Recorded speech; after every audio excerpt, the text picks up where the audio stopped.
So it gives me great pleasure and an honor to welcome one of the foremost experts on Southern politics in the United States, Dr. Merle Black from Emory University. See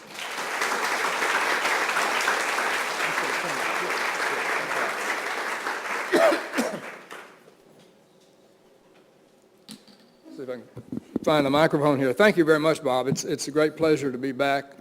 This is the third time I've been here, and it's always nice to be invited back. It's especially nice to be invited back twice. So thank you, Bob.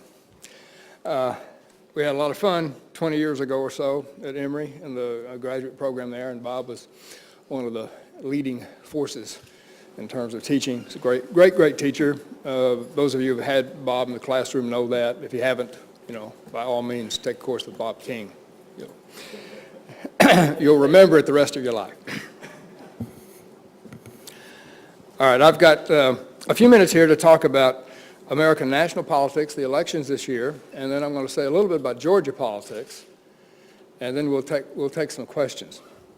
But I want to begin with a little political history here, and related to the Constitution.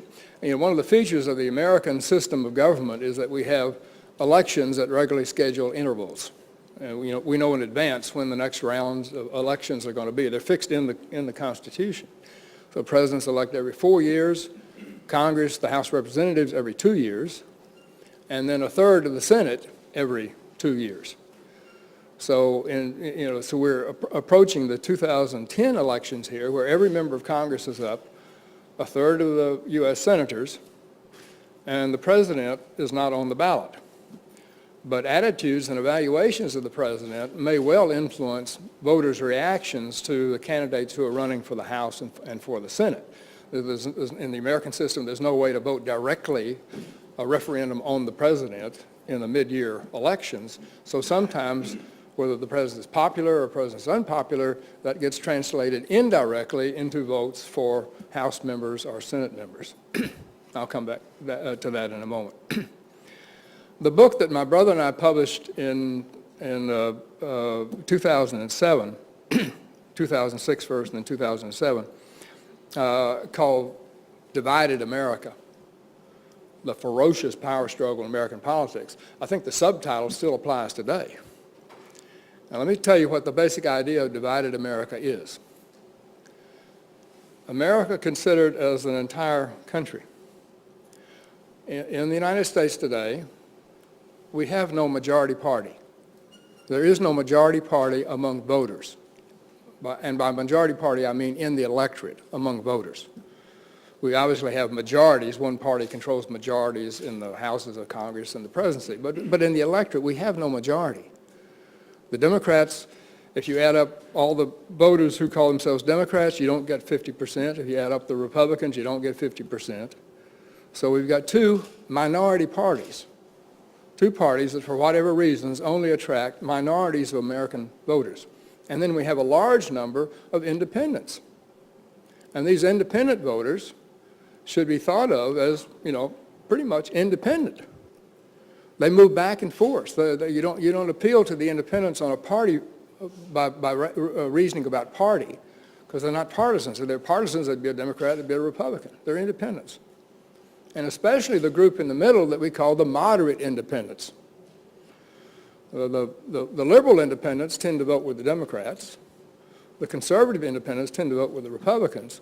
But the moderate independents, the ones who are moderate in their ideology or political philosophy, neither liberal nor conservative, and in terms of partisanship, neither Democrat nor Republican, the moderate independents are not motivated by either ideology or partisanship. They're motivated by how they think the government is affecting them in their daily lives or in the future. They are voters of the moment. And they can swing back and forth depending upon how well they assess the party that's in power. So they can vote Democratic 1 year, and 2 years later they can vote Republican. They go back and forth. They're about 15% of American voters. That's a lot, about 15%. And so that the way that elections are won in the United States is when the parties nominate candidates who can appeal to the partisans. The Democrats nominate someone who could really mobilize all the Democrats in the United States, and maybe add to that. Barack Obama did that 2 years ago. But also appeal to voters out there who are not Democrats. You appeal to your political base, but in order to get up to a majority, you got to appeal to people who are not part of that political base. Same thing for the Republicans. So the long and short of that is, when you're thinking about the outcome of elections, American elections can go back and forth very quickly, very quickly. One party in power, it governs, voters like or dislike what they see there, then they put the other party back in power. And it's usually a referendum on the party in power. And that's more important. The evaluations of the party in power are more driving in terms of the vote than the evaluations of the out party.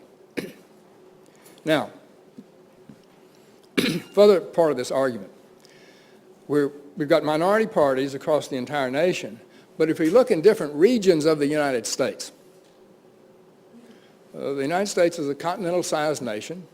We've got 50 states plus the District of Columbia. Too many states to analyze. So we divide the country into 5 different geographical regions, 5 large geographical regions. The Northeast, the Midwest, the South, the Mountain Plain states, where there are lots of Senate seats, lots of states, lots of senators, not many people, but still counts for the U.S. Senate, two senators per state, Constitution again. And then the Pacific Coast states. So 5 different regions of the country. And in this book, Divided America, we look at how the partisanship of these regions over the last 5 decades or so in America. And what you see when you do this is that the Democratic Party has 2 regions of exceptional strength where it serves, if not as a majority party, at least it's a plurality party. And it's got a huge advantage. Democratic candidates for office have a huge advantage. The Democratic regional strongholds today are the Northeast, where currently today the Democrats have the greatest amount of strength in terms of the House and Senate that they've ever had in the northeastern states. The Northeast used to be historically a Republican stronghold. That's long gone. It's a Democratic stronghold now. So the Northeast is one. The other part is the Pacific Coast, California and those states, California, Washington, Oregon, those states. Those are the regional strongholds of the Democratic Party. And the leadership of the Democratic Party today in the House of Representatives comes out of the Pacific Coast. Nancy Pelosi from San Francisco. That's a perfect example of what I'm talking about here. San Francisco Democrat. Absolutely safe seat. No way in the world she could be defeated by anyone. She has no serious opponent. Absolute safe Democratic seat. And that's where the leadership comes from in the Democratic Party. The Republican Party strongholds, on the other hand, have been the South. And this is a big, big change because historically the South was a Democratic Party stronghold. We don't have enough time to go into what happened to the South, but the South had a huge shift in terms of voting patterns where white voters historically were Democrats. In the 1980s, during the Reagan presidency, Ronald Reagan, Republican president from California, Reagan realigned the white conservatives across the United States, brought them into the Republican Party. Prior to the 1980s, conservatives across the United States were not in a single party. Conservatives in the South were Democrats. Conservatives in the rest of the country were Republicans. But they weren't all in one party. Reagan brought the conservatives more into the National Republican Party, and it moved the Republican Party to the right.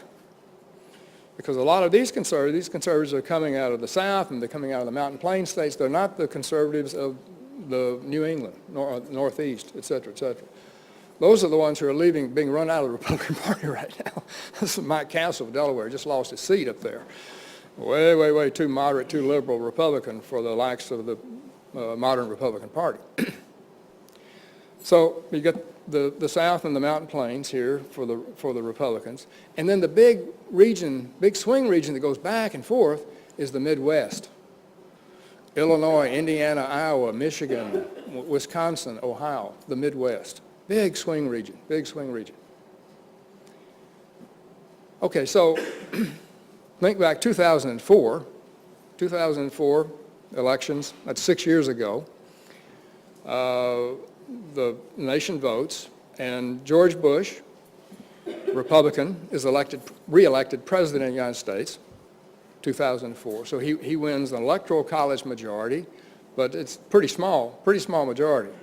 John Kerry, the Democratic presidential candidate, came very close, but didn't win. So the Republicans win the White House, and the Republicans also won majorities in the U.S. Senate and the House of Representatives.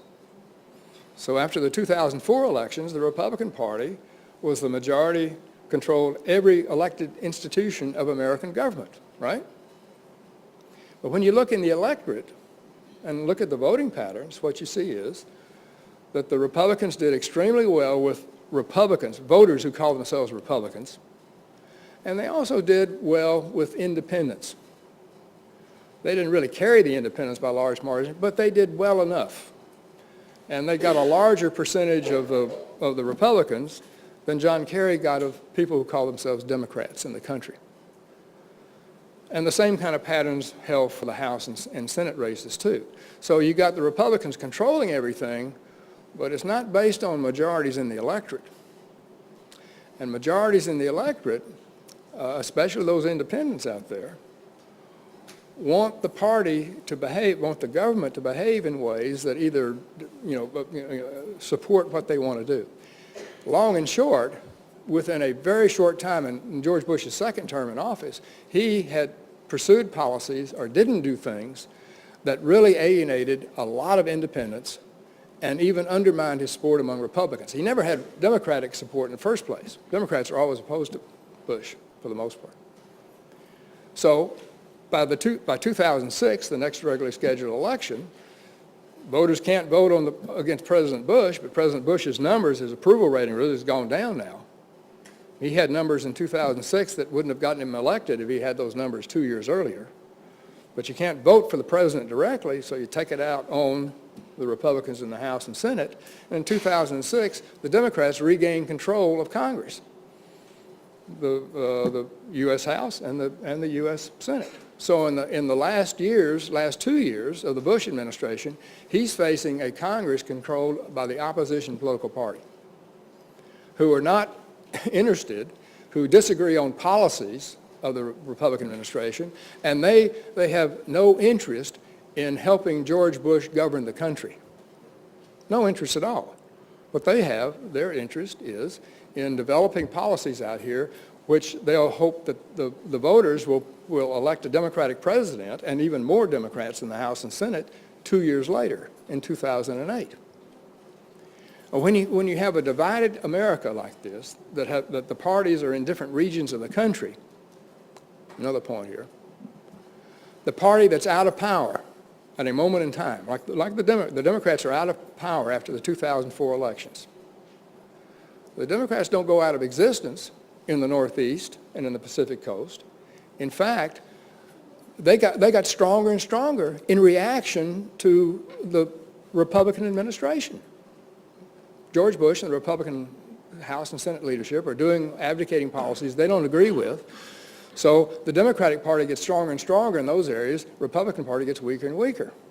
Okay? And then the Republicans began to lose strength in the Midwest.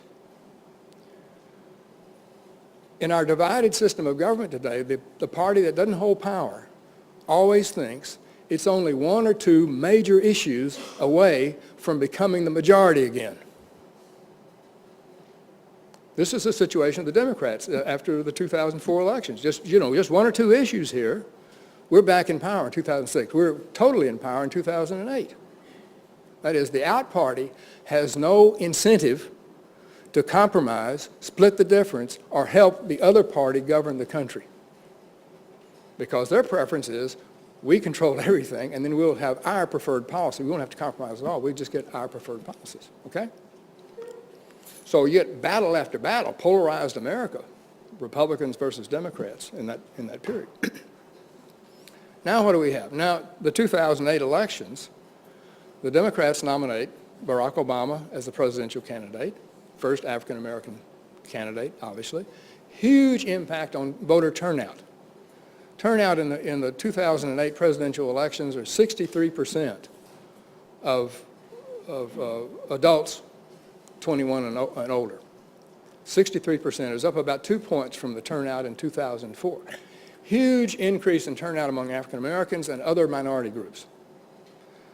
Decline in the composition of the electorate in terms of white voters. White voters go from 77% of all the voters in 2004 to 74% in 2008. And that percentage will probably decline again in presidential elections as America becomes more and more ethnically and racially diverse. So, Democratic vote, it changes the composition of the electorate. In the 2004 election, the percentage of voters by the exit polls who were Democrats and those who were Republicans were almost identical in size. Almost identical in size. And if anything, the Republicans had a slight edge, just a little bit, but a slight edge. The Republicans had a slight edge over Democrats in 2004. In 2008, though, the Republican Party is on the defensive. The percentage of voters who are Republicans now drops down to about 32%. Percentage who are Democrats goes up a little bit to about 38, 39%. Okay, now, so the Democrats in the 2008 election had a huge advantage. That's 7 points. That translates into millions of voters, millions and millions of voters out there. More Democrats going to the polls than the Republicans. So the Democrats now are larger than the Republicans among the electorate, and they vote more for Barack Obama as a percentage of the vote than do the Republicans for John McCain. Big advantage for the Democrats. Meanwhile, these independent voters that I've been talking about, the independent voters also vote for Obama, the Democrat. And they vote for Democrats for Senate seats, they vote for Democrats for House seats. Okay, so the outcome of the 2008 elections was a huge Democratic victory. The president is elected with a very high percentage of the popular vote, a huge percentage of the Electoral College vote. It's not close in any ways. The Democrats are able to pick up a huge number of Senate seats. They weren't there right at 60 at the first, but they're close to that. The Republicans are way, way down in the low 40s. And in the House of Representatives, the Democrats have a huge, huge majority, far in excess of what you need, you think, to pass legislation. So after 2008, the Democratic Party was in its strongest political position that it ever had experienced in recent years. Controlled all three institutions of elected government. The last time the Democrats had done this was after the 1992 elections. 1992, and I'm sure that's a little early for most of y'all out there, but in 1992, Bill Clinton's running for the White House, Democrat. He's elected president, and the Democrats also gained large majorities in the Senate and in the House of Representatives. Okay, in the 1994 elections, Clinton's not on the ballot, but Bill Clinton did several things here that proved to be unpopular with voters. One was a health care issue. They tried to pass health care then. It was called Hillary Care at the time. It did not come up for a vote in the House or the Senate, so it didn't pass, unlike the health care vote last year, which passed. This didn't pass. Now, when that issue came up, and there are other issues too, but we don't have enough time. When that issue came up and didn't pass, it had two immediate political effects. One is it demoralized a lot of Democrats who felt that the Clinton administration had not delivered on a major public policy that Democratic voters wanted. You know, one of the ways you depress turnout, you get turnout low, is that you don't deliver what your partisans want. So Clinton's in there, they have majorities, they don't deliver. Turnout of Democrats goes down in the 1994 elections. That's one thing. The other thing that happened in 1994 was, even though the Democrats hadn't been successful, it frightened a lot of the Republicans and conservatives. They thought Clinton came real close, and if we don't do something about it, he'll pass it the next time.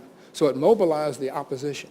So in 1994, the political reaction is Newt Gingrich here in Georgia, the leader of the Republican Party, organizes Republicans, recruits candidates, raises money, and in the 1994 elections, the Republican Party displaced the Democratic Party as the majority in the House of Representatives.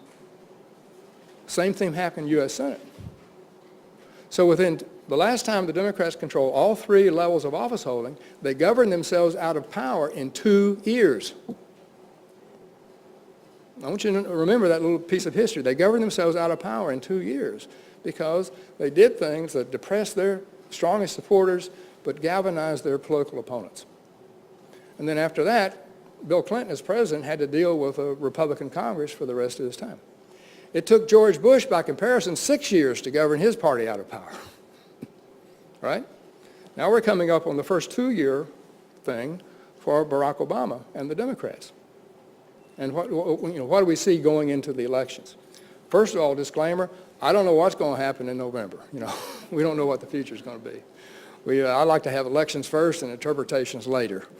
But I think that's a more reasonable way to approach it. But we look at a lot of things out there, and most of the stuff that we're looking at right now suggests that this is going to be a bad year for the Democrats. We don't know the extent of this. We don't know the scope of this. But it's highly likely that the Democrats will lose their majority in the House of Representatives. The Republicans need to pick up 40 seats in the House.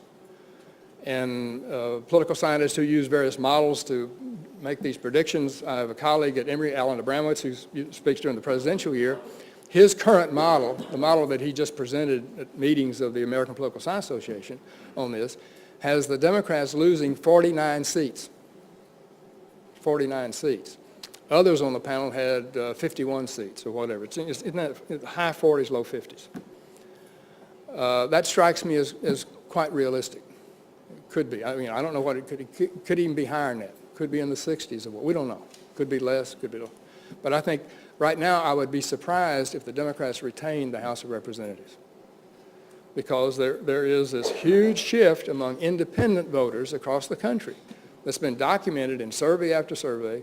It's been going on for more than a year, where the independents who voted Democratic 2 years ago are now moving very much in a Republican direction. This kind of Tea Party movement is part of that whole enterprise that's going on right now. At the same time, what we see is a likely change in terms of the composition of the electorate. Let me explain what I mean. In the presidential elections, that's where you have the biggest turnout in American politics. The presidential elections are driven by enormous amounts of money, great voter interest. More people regularly turn out in the years of the presidential elections than any other time in America. That's where you get the huge, huge turnout. I think turnout in 2004 and 2008 was 131 million voters. That's a lot of voters. And as I said earlier, that was 63% of the likely voters.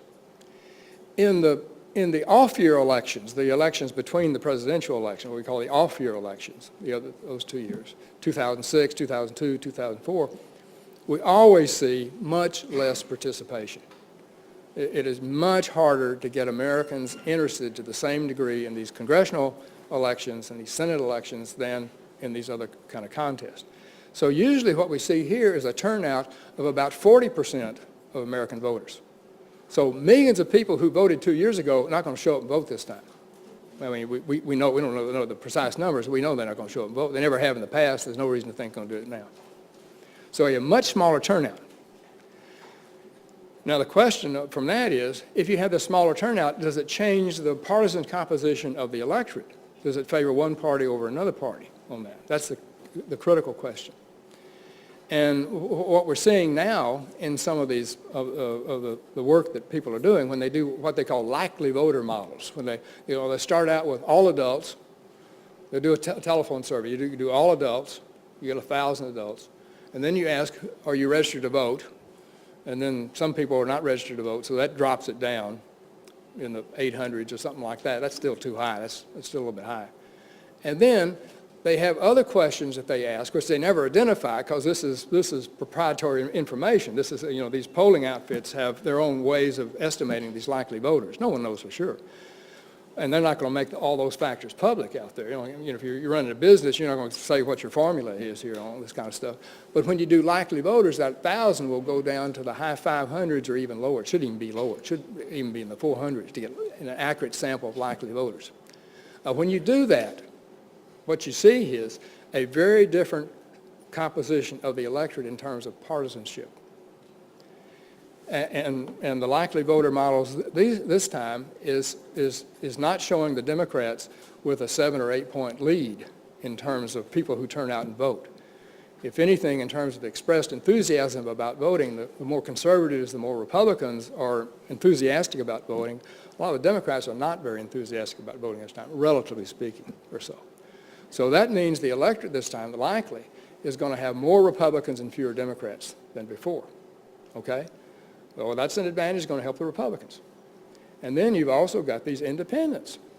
The independents are going to show up, and the independents who show up in these surveys are ones who are much more opposed to some of the agenda of the Obama administration. Health care would be an example of that, the stimulus measures, et cetera, The issue is spending too much money. That's driving a lot of this opposition to, we're talking about trillions and trillions of dollars in budgets of $3 trillion. This is you can't get your mind about it. We cannot imagine how much money is involved in that. This is new in American politics. We didn't have budgets of $3 trillion. There's lots and lots and lots of money out there. It's not all paid for. So pass it on, debt, all those kinds of issues. Those are the issues that are driving a lot of the concerns of Americans right now. So given this situation, the likely outcome is that the beneficial party is going to be the Republican Party, especially those congressional candidates, and especially in those districts across the United States where John McCain beat Barack Obama in those congressional districts. There are over 50 districts in the United States where McCain beat Obama at the presidential vote in the district, but in the race for Congress, the Democrat beat the Republican. Okay? So those are Democrats who are representing presidentially Republican districts. Those are the ones that are the most at risk in terms of losing their seats if you've got a wave going out there through the election this time. So that's that. And in the Senate seats, the Senate, the Republicans would need to pick up 10. I think obviously that's much, much harder to do. I'm from Missouri on that. I don't see that to believe that they become a new majority in the U.S. Senate. But they're going to clearly pick up net seats. They're going to pick up seats. And I don't think many of the Republican Senate seats are going to go the other way this time. There may be a few, but not a whole lot. So the long and short of that is what we think on the national level is the Democrats are going to be in a much weakened position in the U.S. Congress than they are right now. President Obama is still the president, but his party will have weakened strength in the Congress, so that makes it probably even more difficult for him to pass his agenda in the next 2 years than it has been in the previous 2 years, where he had these very, very large majorities. Now, a few comments here about Georgia politics. How much more time do I have? We don't have any time. 10, 15 minutes. 10, 15, okay. Yeah. Georgia politics. Georgia is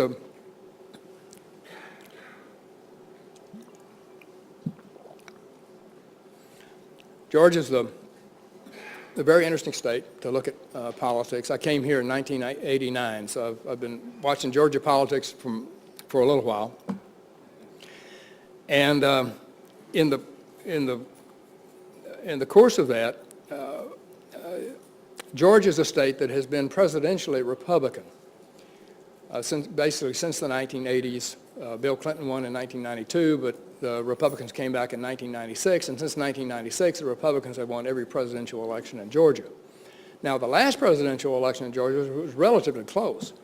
McCain defeated Obama in Georgia, but only by about 5 or 6 points.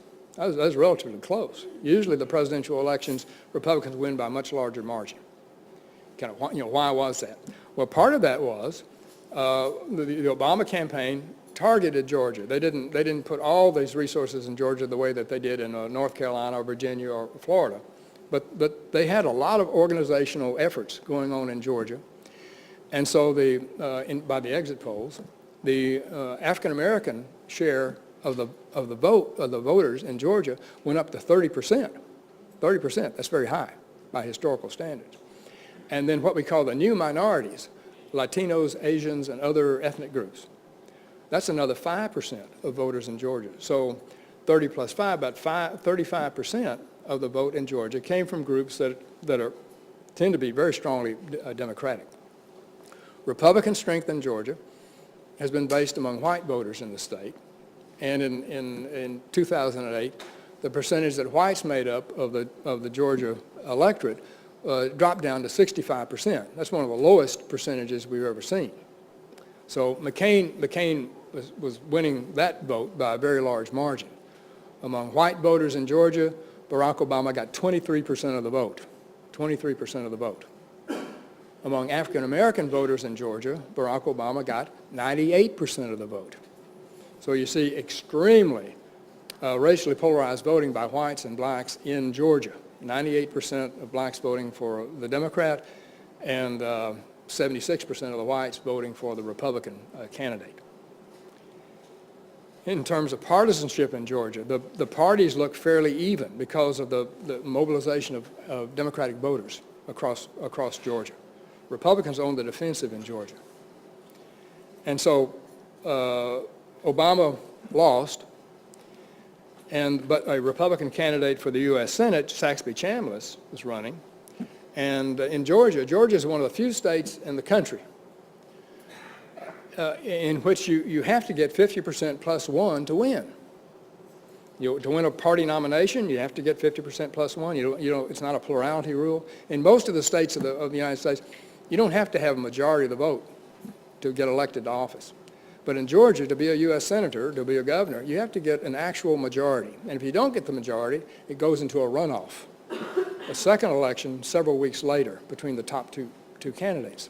So in the Senate election, the Republican incumbent, reflecting the problems that he had and the Republican Party had generally in 2008, did not get 50% of the vote. He ran ahead of the Democratic opponent, but he didn't get that.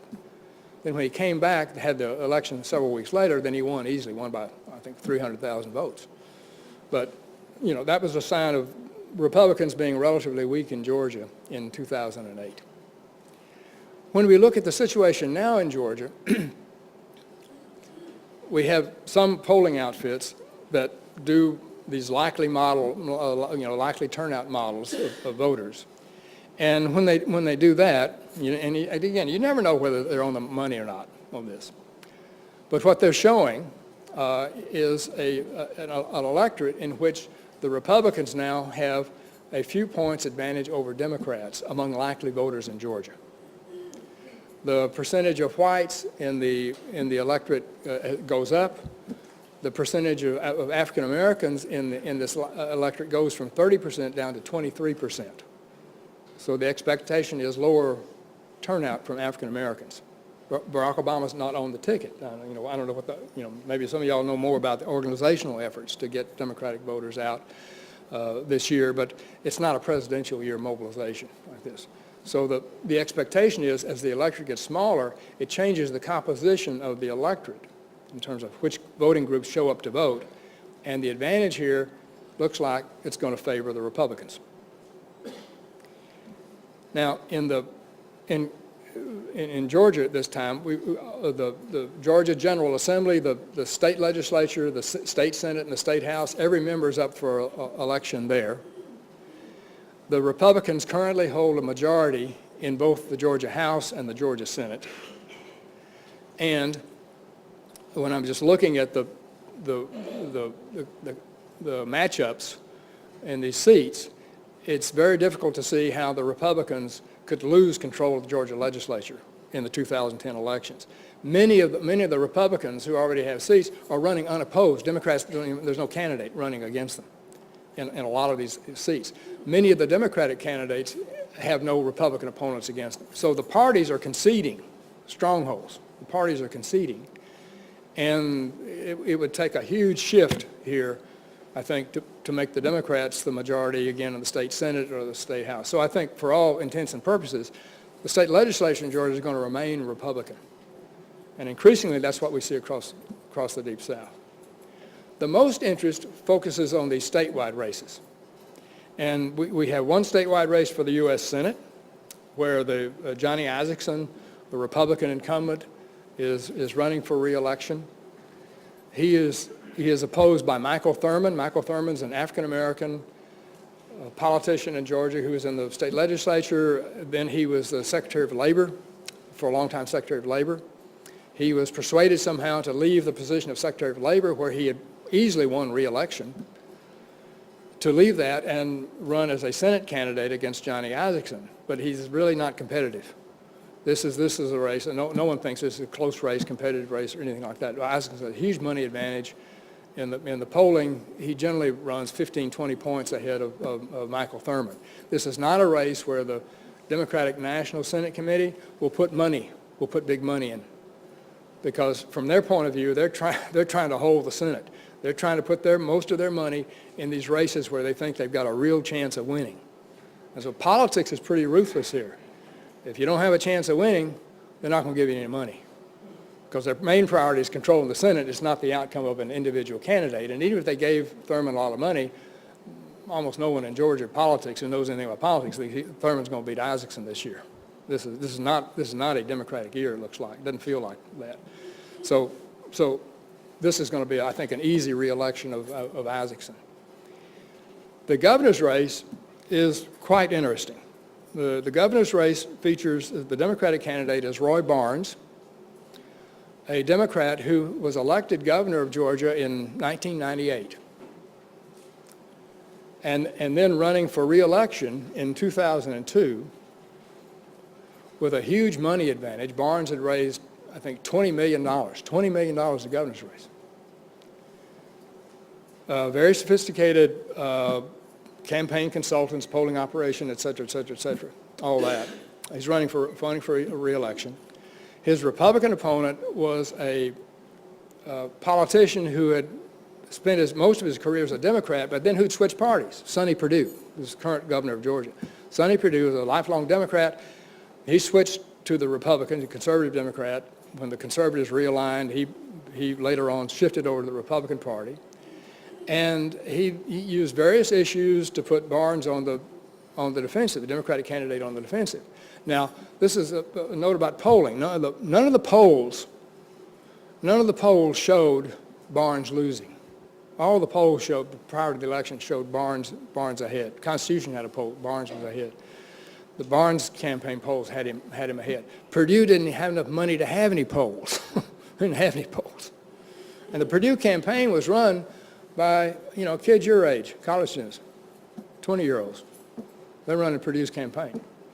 But they're smart college kids. They know where the votes are out there. Barnes, one of the things Barnes had done would be to change the Georgia flag, the Confederate symbolism on the Georgia flag. He got that through, but there's a lot of reaction across, especially rural, small-town Georgia, and among whites in opposition to that. There's an issue that hurt Barnes. He had several other issues. He alienated a lot of teachers by his just kind of style of dealing with teachers. Teachers are normally a very strong Democratic group. He had alienated many of them. And he'd done some other things, too, that voters didn't like. The upshot was, on election night in 2002, Barnes is defeated, and this unknown Sonny Perdue won the governorship of Georgia, the first Republican ever to win the governorship of Georgia. Georgia is the only state in the United States, the only state in this country, that never had a Republican governor during the entire 20th century. The entire 20th century. We get into the 21st century, 2002, first time a Republican's elected. Mississippi and Alabama elected Republican governors in the 20th century, not Georgia. Georgia, historically, real Democratic stronghold. So Perdue's elected.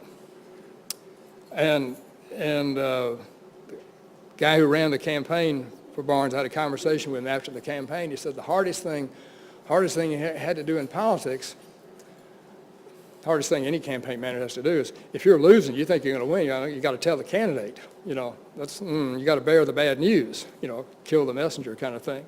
So, the governor's okay. The governor's wife took it very bad, very, very bad. Didn't like the outcome at all. Whatever. Anyway, Barnes loses. Sonny Perdue runs for re-election 4 years later, easily re-elected. Now he's out. He can't run again.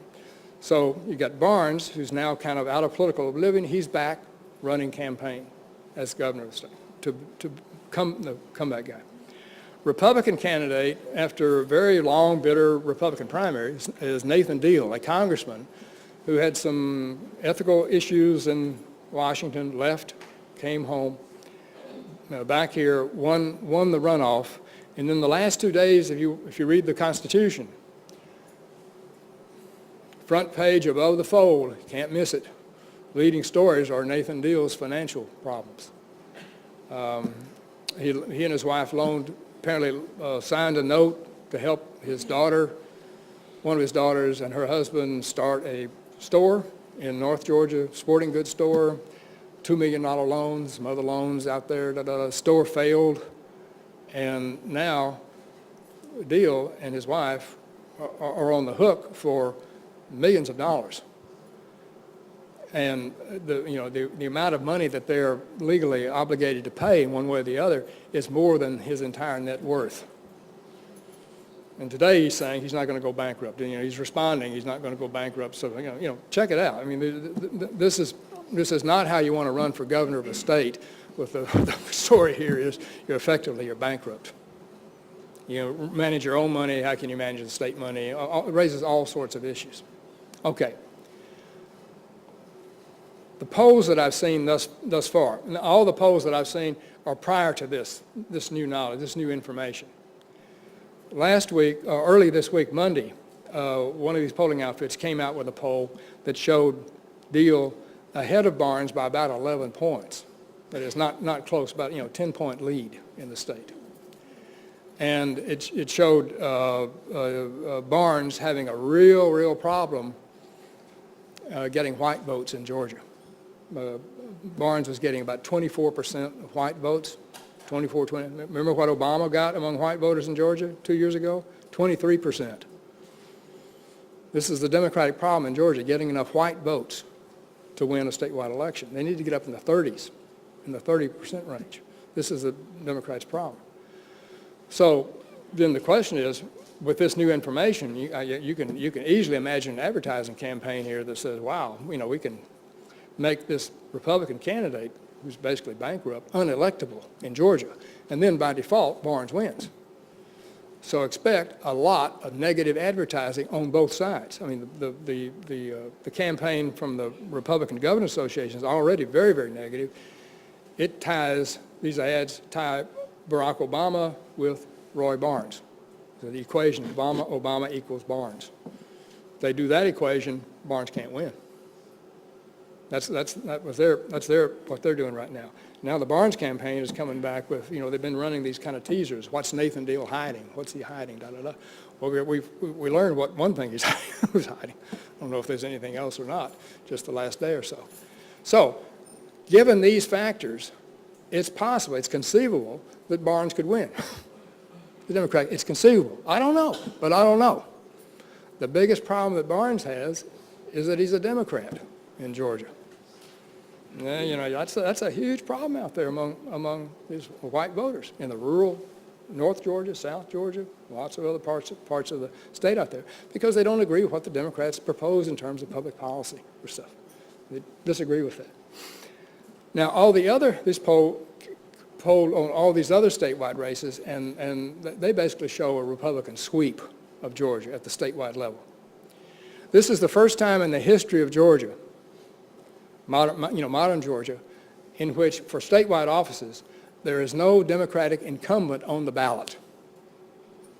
Think about this. We've got 9 statewide elections for various positions in Georgia, and there is no incumbent Democrat running for re-election. Some of the incumbent Democrats, dropped out, they either retired or they ran announced for another office or got out of politics or whatever, but no incumbent Democrats on the ballot. So you either have incumbent Republicans on the ballot. Casey Cagle, the lieutenant governor, is an incumbent Republican governor. He's strongly favored over Carol Porter, who's largely unknown. Has never held any political office in the state. She's running for lieutenant governor. No other Democrat really wanted to run against Cagle for lieutenant governor. Secretary of State, Attorney General, all these other offices, Republicans by this poll have big leads out there. Now, but the governor's race is the most important, most competitive race in the state. And this new news about Deal's thing, that kind of messes things up for the Republicans. So it's unclear whether that would be a situation that would change the outcome and direction of this. But right now, the way that we're looking at these politics in Georgia, I think the Republicans are in pretty strong position to carry most of these most if not all the statewide offices, and then to hold the state legislature too. So that's what politics looks like here, and I would say Georgia is part of what we call the Deep South. These Deep South states from Louisiana over through South Carolina, Louisiana, Mississippi, Alabama, South Carolina. In general, the Deep South now has enormous racial polarization, but there are more white voters than African American voters in the Deep South, and so the whites are generally winning these contests. And right now, the Deep South looks like the most Republican part of the United States. And that's, and where you don't have majorities. The Republicans aren't majorities in these states, but the Democrats aren't majorities either. And as long as that kind of situation prevails, then I think it's going to be at a disadvantage for Democrats running statewide in these Deep South states.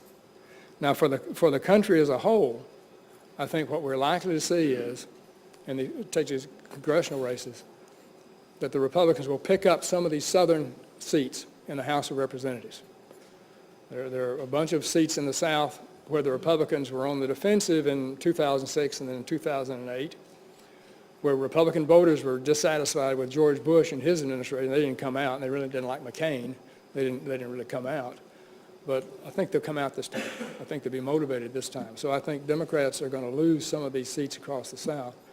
I think Democrats will also lose some seats in the Northeast, where Bush's unpopularity really helped, and the popularity of the unpopular Republican Congress really helped the Democrats in the last two elections. I think there's seats in New York and Pennsylvania, maybe one in Massachusetts, maybe one in New Hampshire, where the Republicans may come back. But the Democrats will still be the majority of members of Congress from the Northeast. There's no question about that. In the Mountain Plain states, I think Republicans will pick up some seats there. I think they'll pick up some seats also in the Midwest. There are a lot of seats in Ohio. Right now, Ohio is a real typical bellwether state that I think the Republicans will do well there. I don't think much is going to happen in the Pacific Coast, because those, especially California, those seats are always so gerrymandered already. There's not much change out there. But when you look at across the regions, I think these Republican strongholds, the South and the Mountain Plains, will become more Republican. And I think the Northeast especially will become a little bit less Democratic.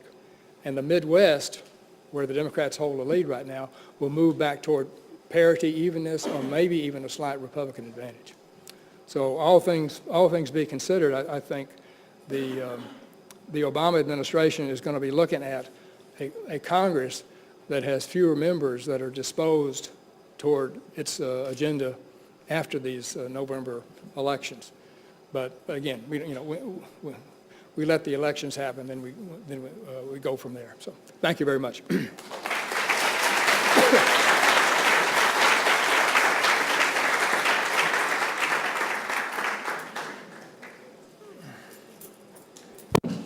Excuse me. So I'd especially like to thank Dr. Black, because he didn't just talk about this issue or that issue. He showed the historical precedents. There are underlying factors here. Timing of elections, midterm elections, lower turnout, presidential elections, higher turnout, regional versus national problems, partisanship, equal numbers of Democrats and Republicans except in midterm elections. So there are these underlying factors. It's not just who's on the ballot. It's not just, oh, gee, isn't that surprising? He showed, I think, in a very clear, unusually well-reasoned presentation that there are factors other than just what people are feeling. And it's not just the news of the day that matters. And I really appreciate that about it, that there's a logic to elections and getting elected, and I want to thank him for that. Thank you very much. Thank you. Now we have time for 2 or 3 questions, and then there'll be coffee and cookies out there and some water. So if anybody has a question they want to ask him, we have 10 minutes before the end of the presentation, so if you want 2 or 3 questions. Anybody want one? And I'll be glad even to walk up and find you. No questions? Okay, 1 question, great. Patty Gregg, thank you. Dr. Black, I've been hearing some news reports about the very contentious primary season, particularly in a lot of Republican primaries where the Tea Party-backed candidates upset the anticipated winner, and that might suggest, some people have argued that some of those candidates may not be electable in a general election, and that may help the Democrats a little bit. What's your opinion on that? Yeah, I think that's a very good question. I didn't mention anything about the Tea Party activists, but they certainly have been one of the major, new factors in American politics this last session. The Tea Party people, I think, are motivated primarily about government spending. They think there's too much spending. They want limits on spending. They want less programs. They want lower taxes. We just had an example in Delaware where Christine O'Donnell, the Tea Party candidate, upset Mike Castle, who had been a Republican office holder in the state of Delaware for 30, 40 years. He'd been governor of the state. Delaware is so small, it only has 1 representative. He was the representative. But his voting record in Congress was what you'd characterize as that of a moderate Republican. On a lot of social issues, he's voting with the Democrats, and not a reliable vote on a lot of the issues that the more conservative Republicans like. This came almost totally out of the blue because when he first announced, the consensus was that he was the one Republican who might be able to win that seat in Delaware, because essentially his House seat was the same as a Senate seat. He would appeal to independents and might even appeal to some Democrats. But this campaign, he didn't, these Tea Party activists have been taking out some of these Republicans across the country. He did not seem to respond to that. Some of the consultants in Washington wanted him to emphasize the conservative votes he'd taken as a senator. He mixed. He was some conservative, some. He didn't do that. He wanted to run as this kind of moderate candidate. And then he ran a very negative campaign against her. And it seems what's happened is that he really mobilized, Castle's reaction helped to mobilize O'Donnell. Now, a lot of the national Republicans don't like this development at all. They view this as now a lost seat, lost opportunity. Get a similar kind of thing going on in Nevada, where the Republican candidate there came out of the Tea Party movement. Harry Reid looked very, very vulnerable. Right now they're neck and neck in Nevada. There's some other races too. In some of these other instances, the candidate backed by the Tea Party looks pretty viable in the general election too. I think so we'll wait for the outcomes, but I think it's mixed right now.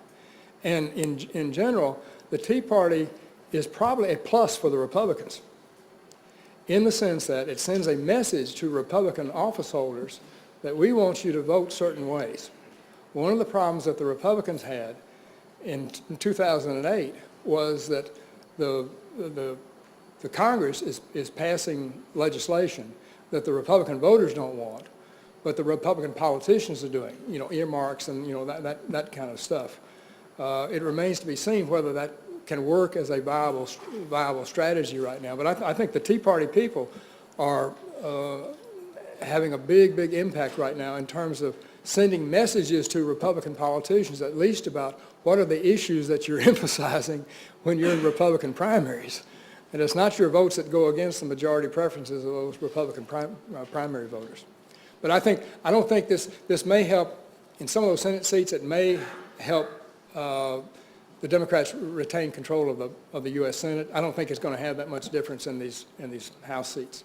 And we don't see this going on really in Georgia in terms of these candidates out there in the field. I think all the Republicans running for the congressional reelection in Georgia are going to be easily reelected. If anybody, it's the Democrats in South Georgia who may be vulnerable right now. Okay, one last question, and then we will adjourn to refreshments or other activities. And we have Kim. Okay. Thanks. Dr. Black, thank you for taking the time to speak to us today. I just wanted to piggyback a little bit on the previous question and your response. With regard to the Tea Party, I heard this morning on NPR that this may actually push the Republicans to shift more to the right. Mm-hmm. How do you see that affecting conservative independents Because once you get into the independent polls, they may not be so inclined to shift that far right. Do you think this will be a detriment to the Republican Party going forward, even though it might help them in the short term and really drive a point home for the more conservative base in the country? Well, it depends on if these Tea Party candidates actually get into the Senate and the positions that they take. Remains to be seen what happens there. That's generally not how the Senate operates. Right now, in terms of the independents that we see out here, the independents who are interested in voting or so are far more to the right than they are to the left this time. So what the Tea Party people are doing is appealing to those people who are independents and who may have been Republicans in the past but gave up on the Republicans because they thought they weren't conservative enough. And if they can move in the right direction, then some of those independents may move over the other direction. But come back to the point I made before. Elections, we have elections at regular intervals. We don't have majority parties. We have a large group of people here who are independent and who go back and forth, back and forth. And the way it generally happens is that if it's very difficult to govern in the United States, it's very difficult to be president, whether you're George Bush or Barack Obama. It's very, very difficult because you've got to have policies out there that make sense to your base, your political base, that you need to have enthusiastic and behind you. But you also have to persuade the people in the middle who are not part of your base. So you have to have it both ways, the power of persuasion. And this is where what happens if they get into office will depend upon what they're doing and whether or not the voters think they're doing it in the same direction. I think right now the short-term forces are pretty much on the conservative side. Now, whether that works viable, if you can imagine the Republicans coming in, taking over, and then cutting Social Security, or cutting these entitlements, or cutting some of these other programs, then in some ways America may not be governable right now. We've got so many entitlements, we've got so many obligations up there. Where's the money coming from to meet all this kind of stuff? This looks like a pretentious, divisive politics throughout your lifetimes, to me. Because you add up all Social Security, Medicare, Medicaid, new health care, da-da-da-da. We're talking about big, big money. Where's that money come from? You can't just, get it out of the air. So it's a tough time to be governing America. And it is a power struggle.